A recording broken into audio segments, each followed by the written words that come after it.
আম ফুরানোর আগে এই ডেজার্টটি বানিয়ে ফেলুন, মিল্ক ম্যাঙ্গো পুডিং। আর এই ডেজার্টটির স্বাদ একবার খেলে মুখে লেগেই থাকবে। চলুন দেখি।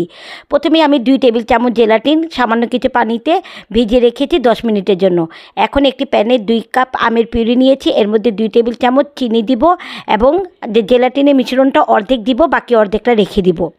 জেলাটিনের মিশ্রণটা দিয়ে ভালো মতো নেড়েচেড়ে নামিয়ে ঠান্ডা করে একটি মোল্ডে ঢেলে দিব। মোল্ডে ঢেলে দিয়েছি, ভালো মতো ঠান্ডা হলে এটিকে ফ্রিজে রেখে দিব সেট হওয়া পর্যন্ত। আবারও একটি প্যানে 2 কাপ লিকুইড দুধ দিয়েছি, স্বাদ মতো চিনি দিব এবং জেলাটিনের যে বাকি মিশ্রণটা ছিল সেটি ঢেলে ভালো মতো নেড়েচেড়ে নামিয়ে ঠান্ডা করে নিব। এখন ম্যাঙ্গো পিউরিটা ফ্রিজ থেকে বের করে নিয়েছি, সেট হয়ে গিয়েছে। এগুলোকে কিউব করে কেটে নিয়েছি। এখন আবার একটি মোল্ডে দুধের মিশ্রণটা ঢেলে এর মধ্যে ম্যাঙ্গো পিউরির কিউবগুলো মাঝে মাঝে দিয়ে এটাকে আবারও সেট করে নিব ফ্রিজে জমানো পর্যন্ত।